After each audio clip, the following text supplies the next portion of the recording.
कितने लोग मकान बहुत सुंदर बना लेते हैं। आज मुझे एक ड्राइवर अपनी गाड़ी में बिठा कर लाया, नई कंपनी की गाड़ी थी, आईसुजू, विदेशी गाड़ी आईसुजू। तो हमने कहा आईसीजू खन खजूर। तो मैं उसकी गाड़ी में पीछे बिछाकर सोया, सोने का ट्रायल कर रहा था, क्योंकि मुझे बहुत व्यस्त कार्यक्रम होते तो यात्रा में सो जाऊं, ये ट्रायल था। तो सोया तो मेरे प्रवचन की सीटी बज रही थी, तो बहुत हंसा। जब ढेर हंसा, वहाँ हंसा और सीटी में हम भी हंसे, तो वही ठहाकम हमारी नींद टूट गई। तो हमने कहा क्या बात? कहीं बहुत मजा आवा, 2-4 पॉइंट ऐसे मिले हैं जो हमरिन बद बोले हो। तो हमने कहा ठीक है। तो बोला कि गुरुजी बहुत कष्ट उठाए हैं लखनऊ, फुटपाथ पर मैं सोया हूं, सड़क किनारे सोया हूं, स्टेशन के प्लेटफार्म पर सोया हूं, नौकरी मजदूरी किया हूं लखनऊ में, और बड़े दुख उठा करके अब 2 मंजिल मकान बना पाया। लेकिन जो मेरी वाइफ आई है वो कुछ समझते नहीं। तुम क्यों 2 मंजिल वाई वाका है समझी, प्लेटफार्म पर आओ तो समझ जाते। तो बोले कि इतना हैरान करे है, कुछ पूछो ना।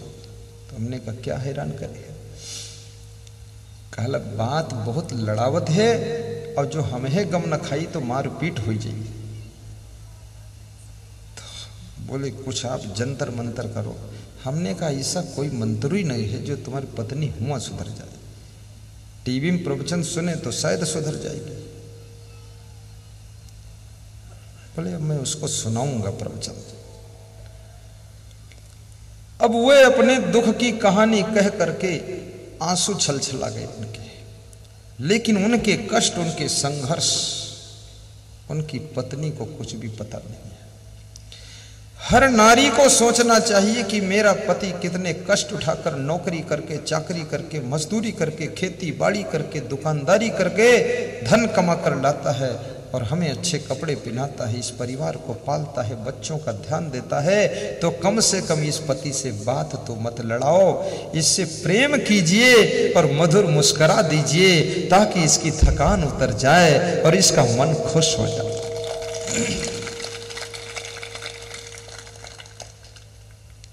और कितने पति पत्नी दोनों ने बड़े कष्ट उठाए, क्योंकि घर की परिस्थिति बड़ी डाउन थी, सब डामाडोल। दोनों ने अथाह मेहनत किया है, तब घर की उन्नति किया है। अब बेटे बहू ऐसे हुए हैं कि वे अपने माँ बाप को, सास ससुर को समझते नहीं। कष्टों में उम्र गुजारी है, जरा ध्यान देना कि ये बूढ़ी सासू, ये बूढ़ा ससुर, ये बूढ़े माँ बाप, इनकी ये बूढ़ी हड्डियां, ये घर की उन्नति में बूढ़ी हुई है। अब ये 50 साल में बूढ़े होने की कोई उम्र है? ये 70 साल में आदमी बूढ़ा होता है। लेकिन कितने लोग तो 40 साल में ही बूढ़े हो गए। सब कमर टूट गई, हड्डी टूट गई, रीढ़ टूट गई काम करते करते। और आशा यही थी कि हमारे बच्चे सेटल हो जाए, हमारे घर में बहुएं आएंगी तो उनके लिए कमरा बन जाए। और बहुएं ऐसे मॉडल की आई है, कमरे से बहरे नहीं निकलती, कमरम झाड़ू नहीं लगती। कितने घरों में मैंने देखा तो कमरन में है भगमच्छर मचा है, बहुत गंदगी, सब उल्लम जुल्लम, रजाई गद्दा सब उलझा पड़ा। किसी ने दिखाया नहीं, लेकिन कभी मैं सीढ़ी पर चढ़ रहा था, नजर पड़ी तो हम कहीं खूब उलझे रहो, सब गंजड़ बनाए। रजाई सुधार नहीं रख सकते, सब रौंदत है दिन भर का, बर्बाद कर। अब जिसने कष्ट उठाकर रजाई खरीदी है वो बेचारा दर्द होती है कि पैंट खरीदे के दाम नहीं, रजाई लाइन देखो रौंदत है। अरे उसको आप गुजरात में जाकर के देख लीजिए,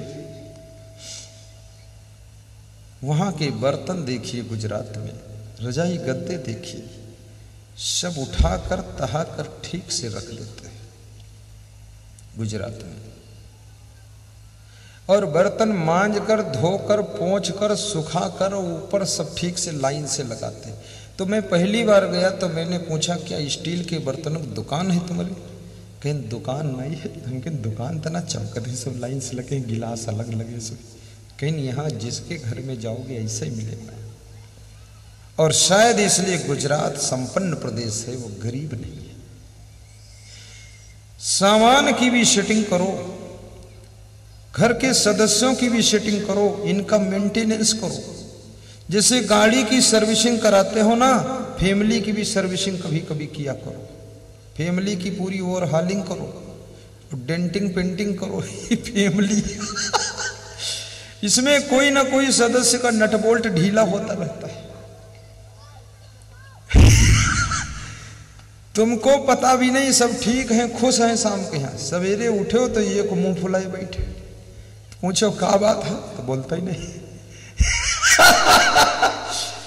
ये सब नाटक टेंशन का कारण है।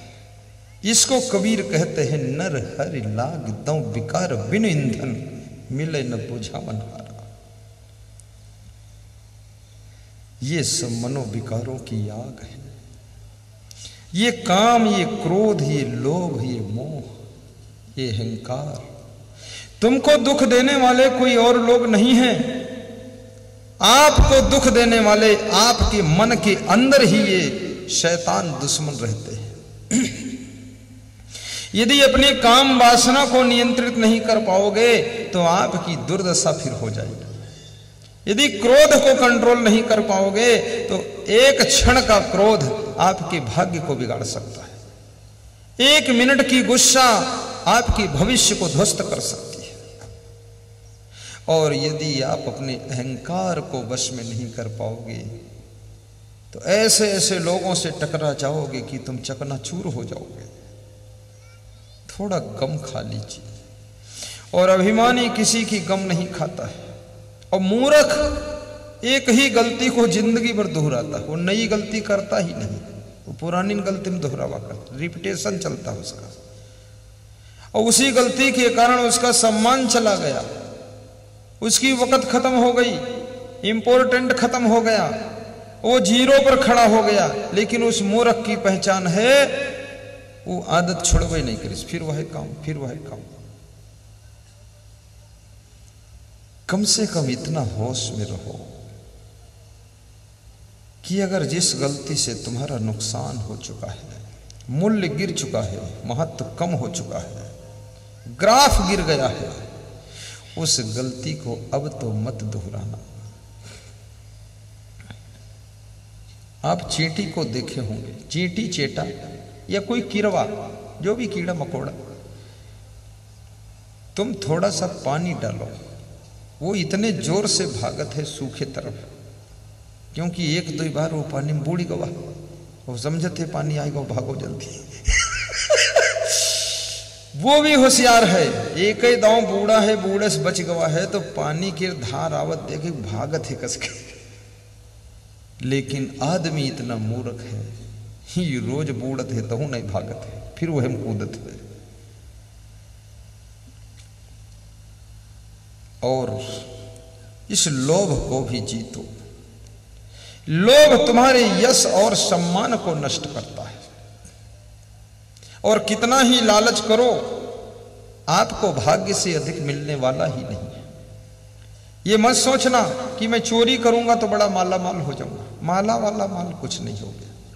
तुम चोरी करोगे, घपलेबाजी करोगे, तुम्हारे घर में कोई ऐसी संतान पैदा हो जाएगी जो 2-2 हजार की दारू पीकर और दूसरों पिलाकर जुआ खेलकर सब धन बर्बाद कर। क्योंकि काला धन जब घर में आता है तो किसी न किसी का काला मन कर देता है, और काला धन काले रास्ते से ही निकल कर जाता है। इसलिए आपकी फैमिली में कोई काले कारनामे करने वाला पैदा हो जाएगा और काले धन को काले रास्ते से निकाल कर बाहर कर देगा। अच्छी कमाई कमाइए और मौज की जिंदगी जियो। सो तुम जानहु अंतर्यामी, पूर्वहु मोर मनोरथ स्वामी। गाइए। सो तुम जानहु अंतर्यामी, पूर्वहु मोर मनोरथ स्वामी, नाथ सकल संपदा तुम्हारी, मैं सेवक समेत सुत नारी। अब कछु नाथ न चाहिए मोरे, दीन दयाल अनुग्रह तोरे।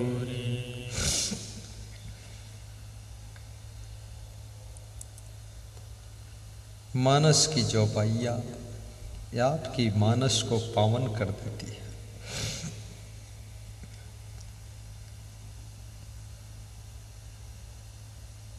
और मोह, ये मोह को भी नियंत्रित कीजिए। मनुष्य एक ऐसा पुतला है कि मोह का सागर है। पशु पक्षी भी अपने बच्चे बड़े होने के बाद उनको छुट्टी ले लेते हैं, लेकिन ये मनुष्य का पुतला 120 साल की उम्र हो जाए तो 5वीं पीढ़ी से मोह जोड़ के रखता है। और इसके घर कोई पीढ़ी उढ़ी ना हो अगर, तो कोई नई आदमी को ढूंढकर उससे मोह करता है। ये तो मोहन लाल है और स्त्रियां मोहिनी देवी है। सब मोह में फंसा हुआ संसार है। खाम खा का आफा काफा बना रखा है। हैया दैया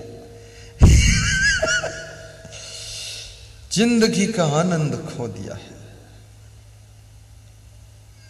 और जिनसे जिनसे तुमको मोह हो जाता है ना, तो कहते हैं कि जो आंखों से अंधा है वो रास्ता भटक सकता है, लेकिन जो मोह में अंधा है वो जिंदगी भटक सकता है।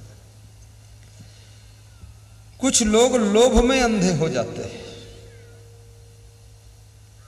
आंखें तो ठीक है, चश्मा भी नहीं लगता है, खूब दिखाते, लेकिन लोभ में अंधे। कुछ न्याय अन्याय उनको सूझते ही नहीं। और कुछ लोग मदांध हैं, मद घमंड में अंधे। कोई समझाए लेकिन झुकने को तैयार नहीं।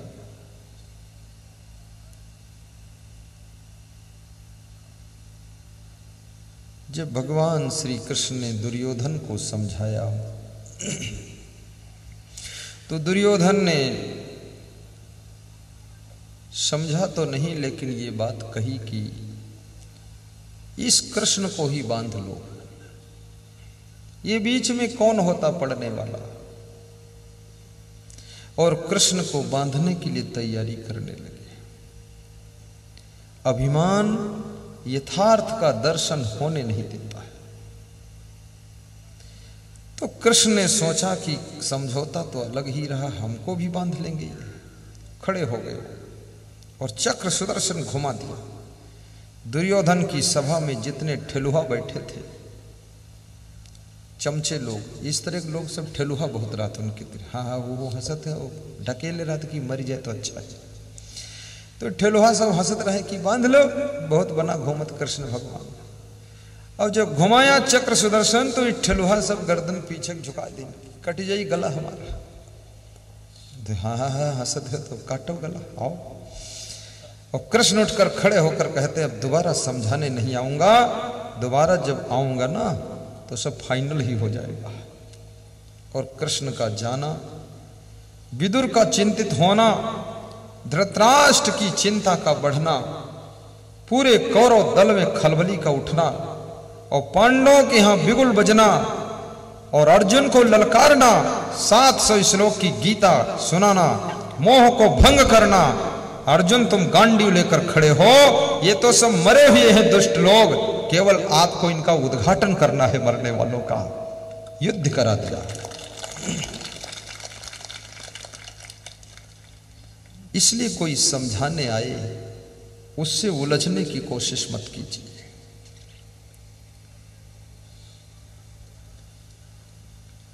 नर हरि लाग दो विकार बिन ईंधन मिले न बुझावन हारा।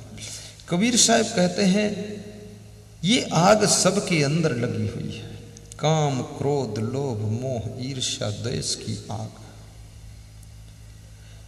और बड़ी मजे की बात है, देवरानी जेठानी से ईर्ष्या कर रही है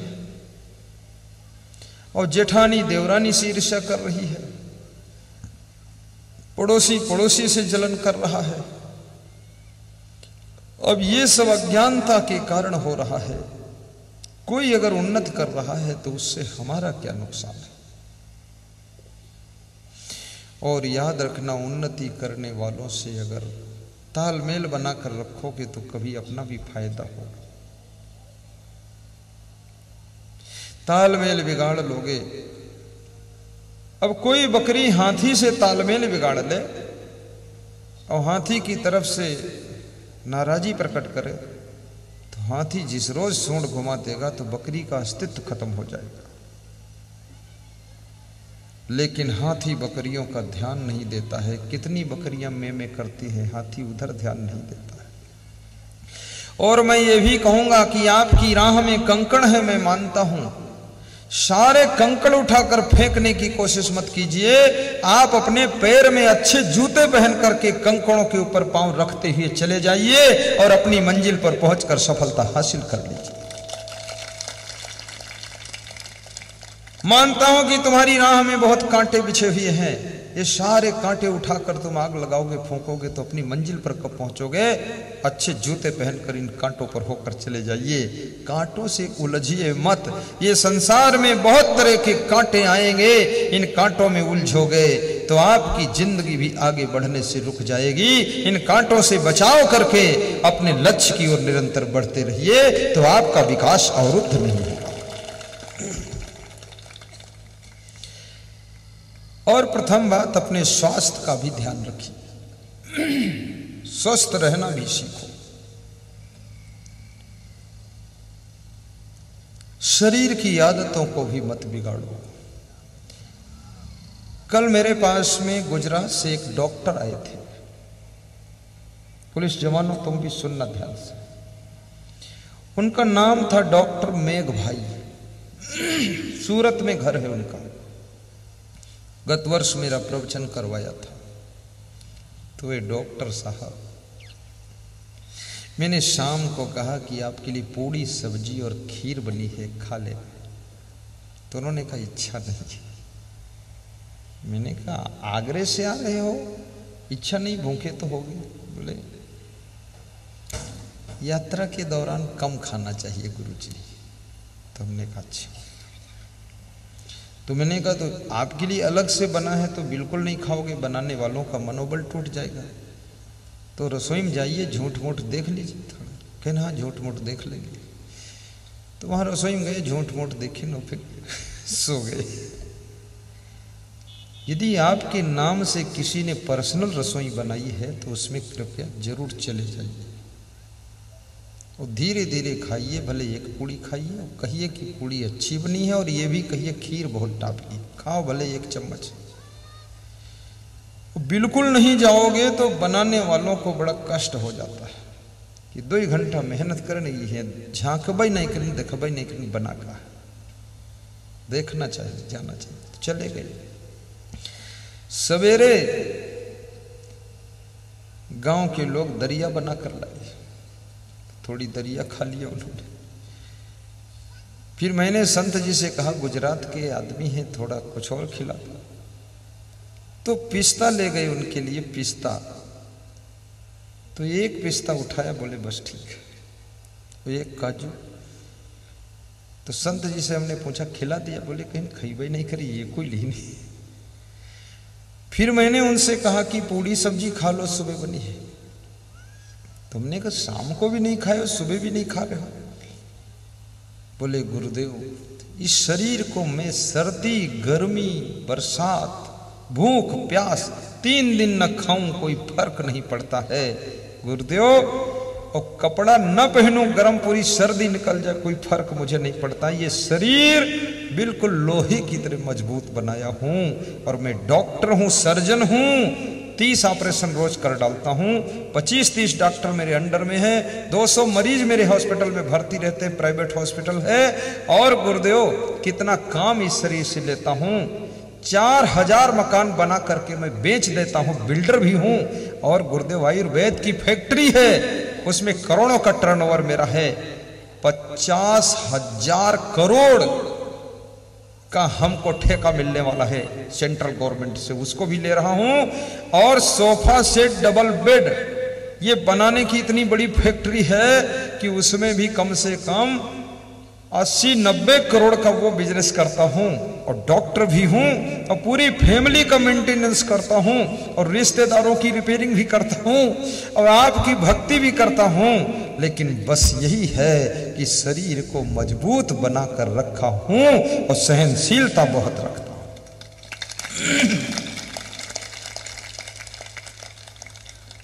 वो आज का आदमी ऐसा है कि जब खाने बैठता है तो 2 किलो तो भात खाते,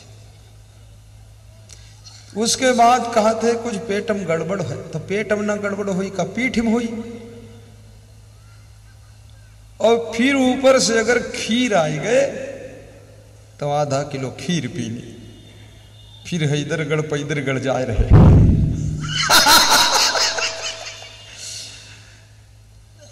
तो जरे विकास करना है तो शरीर को पहले संभाल लीजिए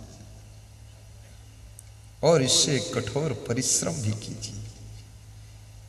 नर हो न निराश करो मन को, गाइए सब गाइए, बहुत आनंद आएगा।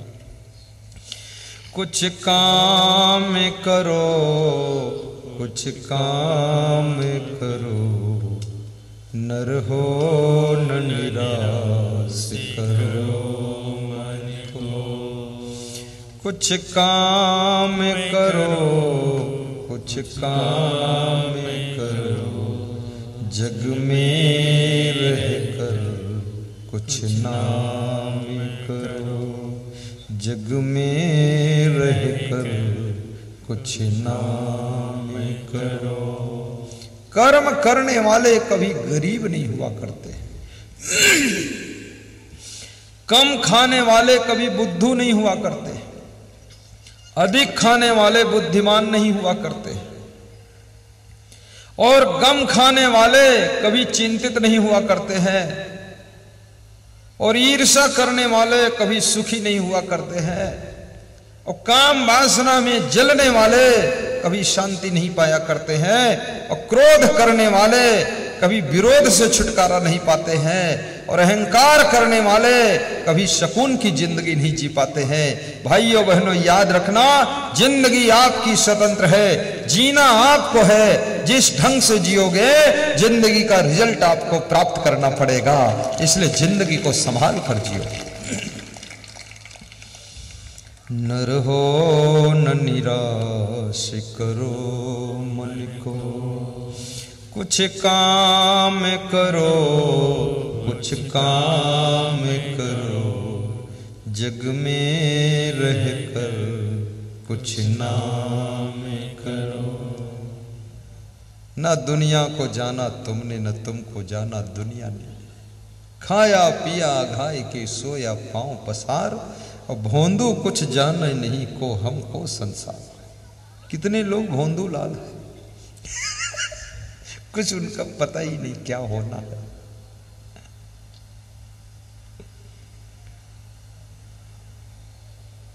खाया पिया या घाई के सोया पांव पसार, भोंदो कुछ जाने नहीं को हमको संसार। धन्य हो, भोंदो मत बनिए, बुद्धिमान बनो, प्रसन्न चित्त रहा करो, अपने घर को भी मत बिगाड़ो। दिल के फफोले जल उठे दिल ही की आग से। बहुत बड़ी बात एक शायर ने कहा है कि दिल के फफोले जल उठे दिल ही की आग से, और घर को आग लग गई घर के चिराग से, घर के चिराग से। यदि किसी का घर बिगड़ा है, या किसी का घर बिगड़ रहा है, या किसी का घर बिगड़ चुका है, या किसी का घर बिगड़ने वाला है, तो उस घर के अंदर कोई ऐसा चिराग है जिसने घर में आग लगा दी है। घर का कोई सदस्य ऐसा है जो उस घर को बिगाड़ रहा है। अयोध्या में गड़बड़ हुआ तो ये मंथरा थी वहां पर, उसने ये गड़बड़ पैदा किया। नहीं, कई तो बहुत समझदार थी। घर में चिराग मंथरा का आग लगा देता है। आपके घर में भी अगर गड़बड़ हो रहा है तो कोई घर में ही गड़बड़ कर रहा है। आश्रम भी बिगड़ता है तो आश्रम में भी कोई दुष्ट साधु है, महाधूर्त, रहता उसी में, खाता उसी में, सोता सबसे ज्यादा है और इतना नालायक है कि सबको बहका के लड़ाई झगड़ा तूफान मचा के आश्रम की सत्यानाश मार देगा। कितने साधुओं ने आश्रम बिगाड़ दिए। हमारे पास एक साधु आया, बोला हम तुम्हारे साथ रहिया। हमने क्यों? कहीं से हम बहुत जगह रहिया नहीं, तो हम लाल रंग के कपड़ा पहने रहे। तो 3 दिन रहा। बोला 1 महीने से हम तुम्हारे इंतजार में बैठिया। तो हम कहें ठीक है। तो मैं तो दूध की जली बिल्ली छाछ को भी फूंक कर पीती है। तो हम 3 दिनों का परखन कि कौने मॉडल क्या रहे। 3 दिन जब परिक्रमा में सुबह शाम करता था तो उसको साथ में घुमाता था, हम परखने के लिए कि लोफड़ है कि फोकट है, का है। तो बोला कि सबसे ज्यादा पसंद तुम्हारे साथ आवा है, लेकिन ये को डेढ़ लागत है। हम किनका? कहीं ना आप के साथ मेहनत ज्यादा है। तो हमने कहा मेहनत तो है। बोले सब नवयुवक हैं आप के साथ, ये सब उछलत कूद कूद काम कर, तो हमरे इतना आलसी हो चुके हैं महामक्कार, तो इनके साथ हम तो झरपट मारी न पैबे। तो हम कहें तुम्हें हम सलाह दे रहे हैं, तुम कोई आलसी साधु ढूंढो, उसके साथ रहो। जो तुम 110 घंटा तो वो 112 घंटा बांस तड़ातड़ हो ही रे दादा, को आँखी खोले रे दादा, वो ढूंढो जाए दादा। और हमारे साथ भी लोफड़ पोपड़ ये सब चलेगा नहीं, क्योंकि यहाँ तो मामला स्पीड वाला है। लाखों रुपये लोगों का खर्च हो जाता प्रवचन कराने में, और पता चले कि हम खुद ही ढील ढाल है। यहाँ तो हमको अलर्ट रहना पड़ेगा। तो बोला तो हम क्या करी? हम कहें तुम ही विदा हो लो, नहीं हमरे यहाँ तुम परेशान बहुत हुई हो। और मैंने ये सोचा जब यू बहुत साधुअन के यहाँ रही आवा है और सब गड़बड़ मचाई सी, तो हमरे यहाँ गड़बड़ाई थी। यू खुद तो पुरुषार्थी बनी ना, और जौन पुरुषार्थी हैं हमारे साथ वो मोक दो या कहीं आलसी बनाई। तो ये के आलसी ने कर गुट तैयार हुई तो यू इलाजे हम करते रही, समझौते रही, अपन प्रवचन कब करी। तो इतना खुराफाती आदमी रखो ना बस। अरे साधु बनो तो उस आश्रम का विकास करो जहां पर संत बने हो, और गृहस्थ बनो तो उस घर को उठाकर ऊंचे खड़ा कर दो। एक चिड़िया भी अपना घोंसला नया बनाकर खड़ा कर देती है। धिक्कार है उस इंसान को जो जिंदगी में कुछ नया और कुछ बड़ा और कुछ अच्छा ना करके दिखा सके, उस इंसान को धिक्कार कहा जाता है। तुम्हारे पिताजी ने तुमको कंधों पर उठाकर घुमाया था, मां ने गोद में खिलाया था, अब तुम जवान हो गए हो, कम से कम विकास करके उन्नति करके 4 व्हीलर गाड़ी लाइए और अपने माँ बाप को उसमें बिठाकर भीटी के पुरवा के सत्संग में लाइए और कहिए मैं कंधों पर नहीं लेकिन गाड़ी पर बिठा सकता हूं।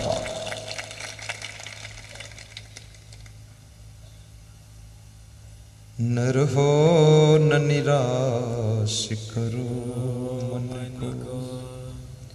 जब ताली बजाने का चांस आए, ये पीछे वाले जो श्रोता है, कुछ लोग तो हाथ फंसाए बैठे कि ताली बजाई बनाई, हाँ, और कुछ लोग तो बयान पर रहे हैं, सूद बैठी नहीं सकता।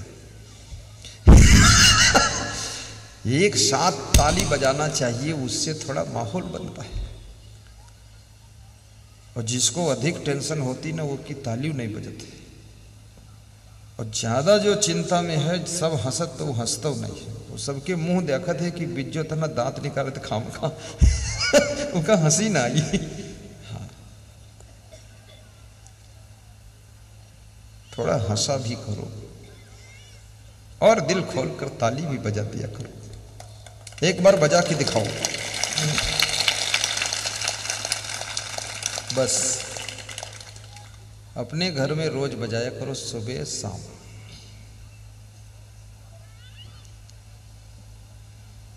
इससे फायदा बहुत होगा। पहली बात तो बीपी आपका कभी डिस्टर्ब नहीं होगा। ये सब पॉइंट होते ना, ये सब एक को पंक्चर हो जाएंगे। दूसरा, शुगर आपकी कंट्रोल हो जाएगी।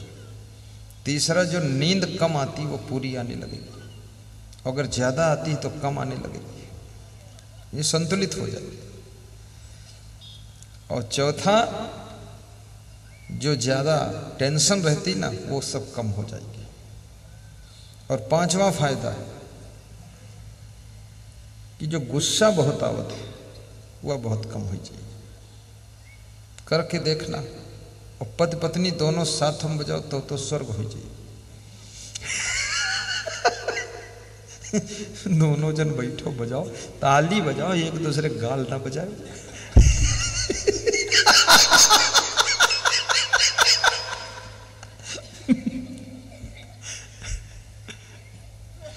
बोलिए सदगुरु भगवान की जय। मैं आपसे निवेदन करूंगा, तुम राष्ट्रपति तो नहीं हो, लेकिन तब भी तुम किसी न किसी के पति हो, पत्नी के पति हो। और पति का अर्थ होता है स्वामी, पति का अर्थ होता है मालिक। तो मालिक तुम हो, मालिक को बहुत सावधान रहना चाहिए। मांस न खाना, मछली न खाना, दारू न पीना, बीड़ी सिगरेट न पीना, ये सारी बुराइयां सब गुण दोष समर्पित हो गुरुदेव आपके चरणों में। कल मेरे पास रात में एक दुर्गेश पांडे चरण छूने आए। 51 कटोरी, 51 चम्मच, 51 गिलास। एक पास में आश्रम था, मैंने कहा वहां दान दे देना, उनके लिए लाए। फिर बोले आपके शिष्यों को भी दान दे देता हूं। इनको दिया 5000 रुपये। मैंने कहा दुर्गेश कुछ हमको तो दिए नहीं तुमने। बोले आप जो बोलो गुरुदेव।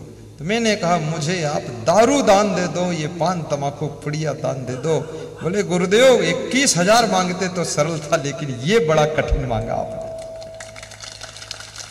मैंने कहा मुझे 21,000 नहीं चाहिए, तुम्हारे पास जो 250-300 एकड़ जमीन है उसको बचाने के लिए तुम्हारी दारू और बुराइयों की आदत मुझको चाहिए। मुझको तुमसे पैसे नहीं चाहिए, लेकिन आपकी बुरी आदत हमको दे दो ताकि तुम्हारी जमीन सुरक्षित रहे, आगे बच्चों की पीढ़ियां सुरक्षित रहे।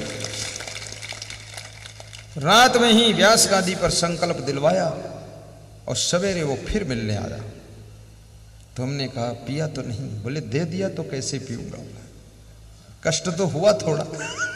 रात भर दारू की बोतल याद आई है, लेकिन दारू की बोतल एक तरफ याद है और दूसरी तरफ तुम खड़े दिखाई दे रहे हो कि अब है खतरनाक गुरु, ये तो ले लिया दारू। बोले सुबह इसलिए मिलने आया और सिर पे हाथ रख दो, सद्बुद्धि बनी रहे, अब छू ना इसको।